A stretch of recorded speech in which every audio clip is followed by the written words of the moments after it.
Olá, estimados irmãos, vamos em nome do nosso amado Salvador Jesus e com o auxílio do Santo e Bom Espírito dar continuidade aos estudos da nossa lição 12, entrando no repouso de Deus, e vamos estudar segunda-feira, que tem o tópico tem o título Poder Divino.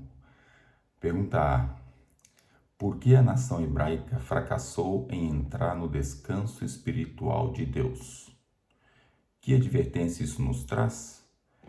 Então, apóstolo Paulo, aos Hebreus, capítulo 4, versículo 1 e 2, diz assim: temamos, pois, que, porventura, deixada a promessa de entrar no seu repouso, pareça que alguns de vós fiquem para trás, porque também a nós foram pregadas as boas novas, como a eles, mas a palavra da pregação nada lhes aproveitou, porquanto não estava misturada com a fé naqueles que a ouviram. Ainda Hebreus 4, de 4 a 6 diz, ou ainda Hebreus 3, 12 a 19, primeiro diz: vede, irmãos, que nunca haja em qualquer de vós um coração mau e infiel para apartar-se do Deus vivo, e vemos que não puderam entrar por causa da sua incredulidade. E ainda Hebreus 4, 4 a 6 diz: porque em certo lugar disse assim do dia sétimo, e repousou o Deus de todas as suas obras no sétimo dia. E outra vez neste lugar não entrarão no meu repouso, visto, pois, que resta que alguns entrem nele, e que aqueles a quem primeiro foram pregadas as boas novas não entraram por causa da desobediência. Então, voltando à questão, por que a nação hebraica fracassou no descanso espiritual de Deus? Fracassaram porque, primeiro, não aceitaram. A fé não foi suficiente para aceitar aquilo que viram. Depois, um coração mau, um coração perverso, pensando nos próprios interesses, usando os interesses divinos para os próprios interesses. E depois a desobediência. É impossível obedecer com o coração desse jeito e com a falta de fé. Então, realmente, resumidamente, infelizmente, o fracasso deles foi por não aceitar, não permitir minimamente a fé, não acompanhar a profecia para conseguir, com os olhos da fé, entender o que estava acontecendo em volta deles. E qual a advertência que isso nos traz?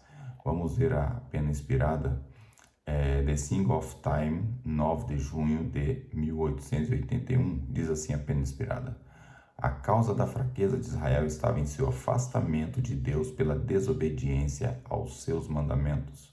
O motivo da fraqueza do retrocesso do Israel moderno é sua negligência em obedecer à lei divina. Deus exige de toda a humanidade obediência aos seus mandamentos. Ele julgará o mundo inteiro pela lei moral, de acordo com a oportunidade que tiveram de se familiarizar com ela, não importando se isso ocorreu pela razão, pela tradição ou pela palavra escrita. Então há aqui uma grande advertência para nós, muito grande, porque o Deus de Israel, o Deus de Adão, o Deus de Israel, o Deus do povo na época dos apóstolos, o Deus de hoje é o mesmo Deus. E uma coisa é simples: obediência à lei divina. E se nós não estivermos atentos, estudando a sua palavra, em obediência a essa lei, nós também vamos fracassar naquilo que nós estamos a tentar fazer. Não que a lei vai salvar, não que guardar a lei salva. Nós sabemos que a salvação é unicamente pela graça de Cristo. Mas a graça de Cristo transforma o coração de quem aceita ela. E essa transformação leva à obediência da lei. Agora, quem acha que a graça salva sem obediência, está com uma graça muito barata. Porque se a lei pudesse ser alterada, logo Jesus não precisava ser morto, é o que nós já estudamos. Portanto, a lei não mudou, a graça, ela nos favorece, a graça nos ajuda, a graça está lá para nos dar todo o suporte necessário para a salvação, mas a graça transforma. Um dos principais aspectos da graça é transformar a vida do indivíduo e deixar ele de acordo com aquilo que Deus quer, com o amor divino. O amor de Deus reflete na sua lei. Então, o seu amor por Deus reflete na sua conduta para com Deus, na obediência da lei. Portanto, é muito simples, nós devemos ter plena noção disso. Senão nós também vamos ser rejeitados, assim como eles foram. Pergunta B. Como Israel atingiu esse ponto em sua incredulidade? Ainda vem a segunda parte. Foi algo repentino? E a terceira parte, como isso aconteceu de fato. Então vamos ver aqui. Hebreus 3, 8 a 11 e 15 a 18. Não endureçais os vossos corações como na provocação, no dia da tentação no deserto, onde vossos pais me tentaram, me provaram e viram por 40 anos as minhas obras. Por isso, me indignei contra essa geração e disse: esses sempre erram em seu coração e não conheceram os meus caminhos. Assim jurei na minha ira que não entrarão no meu repouso. Enquanto se diz: hoje, se ouvides a sua voz, não endureçais o vosso coração como na provocação. Porque, havendo alguns ouvido, o provocaram, mas não todos que saíram do Egito por meio de Moisés. Mas com quem se indignou por 40 anos, não foi porventura com os que pecaram, cujos corpos caíram no deserto? E a quem jurou que não entraria no seu repouso, senão os que foram desobedientes? Portanto, nós sabemos que as promessas de Deus são todas condicionais. E Ele é muito benigno, muito amável. As promessas são maravilhosas, mas há condições em todas elas. Mesmo para Adão e Eva houve condições. Houve condição, né? Então, Israel atingiu esse ponto na incredulidade dele no deserto. Deus deu todo. Primeiro, Deus foi longânimo. Deus deu todo. Mostrou a sua capacidade, o seu poder, mostrou o seu amor, libertou eles, não pediu nada em troca. Depois de estarem libertos e livres, daí foi dada a eles a oportunidade de conhecer esse Deus. E eles conheceram e não só disseram que iam obedecer, como acabaram por fracassar, infelizmente. Então, pergunto a vocês, foi algo repentino? Não, não foi repentino. Deus dá todo o tempo necessário para a alma decidir, para a alma tomar as suas decisões. Deus dá o tempo de conhecê-lo. Ele não quer que ninguém tenha medo das consequências. Ele não quer que ninguém faça por simplesmente numa explosão de emoção a pessoa vai fazer isso. Não. Ele dá tempo suficiente para que a fé trabalhe no coração da pessoa. Então não é repentino.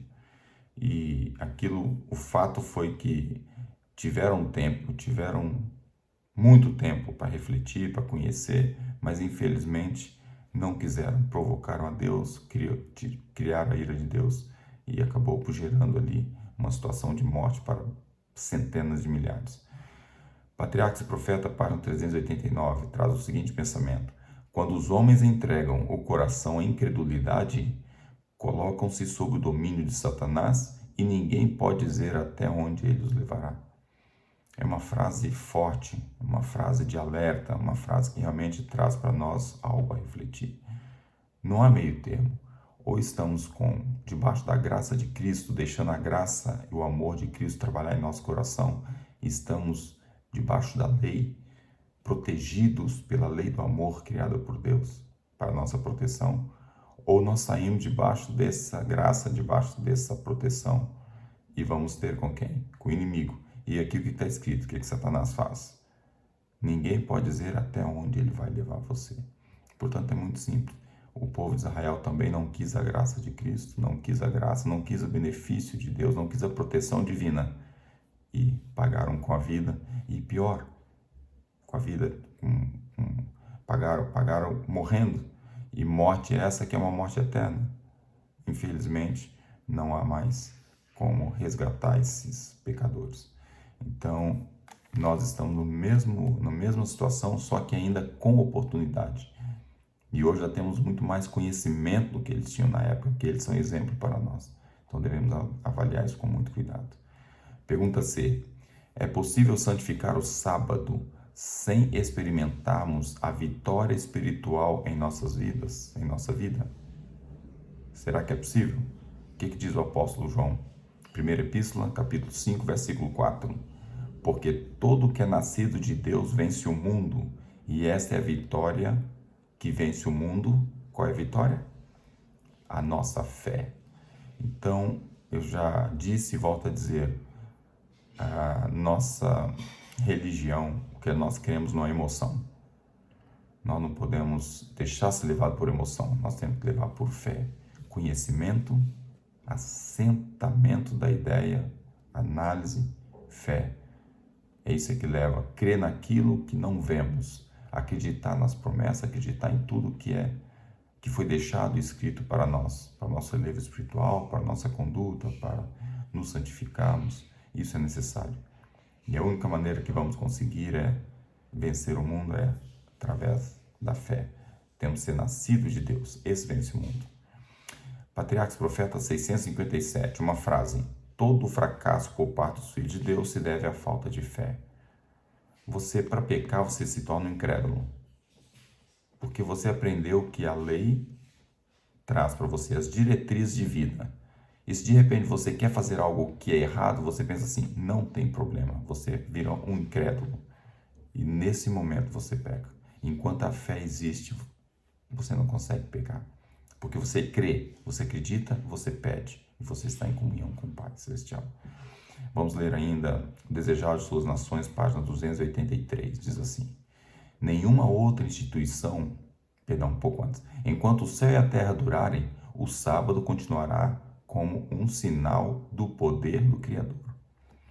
Nenhuma outra instituição, estamos aqui falando do sábado, que o Senhor confiou aos judeus se destinava a diferenciá-los tanto das nações vizinhas como o sábado. Deus pretendia que a observância desse dia os destacasse como seus adoradores. Era para ser um sinal de que haviam se separado da idolatria e de que estavam conectados ao verdadeiro Deus. Mas a fim de santificar o sábado, os próprios humanos devem ser santos. Pela fé devemos se tornar participantes da justiça de Cristo. Quando Deus deu esta ordem a Israel, lembra-te do dia do sábado para santificar, também lhes disse, e ser-me-eis homens santos. Somente assim o sábado poderia identificar Israel como adoradores de Deus. Ezequiel falou, lhe dei os meus sábados para servir de sinal entre mim e vós, para que saibais que eu sou o Senhor, vosso Deus, que o santifica. Portanto, é muito claro, quando aqui diz se é possível santificar o sábado sem experimentar vitórias para a nossa vida, não é possível. O sábado é algo que a compreensão dele, a compreensão das coisas sagradas, a compreensão do sacrifício de Cristo leva a tal. Aqui está dizendo para explicar, mas praticamente já está explicado. É só quando nós entendemos a veracidade ou a intensidade do que é o sábado em si, é que vamos conseguir santificá-lo da maneira correta. Então devemos ter atenção, cada minuto das horas do sábado é sagrado. A partir que o sol se põe, começou a ser sagrado aquele momento.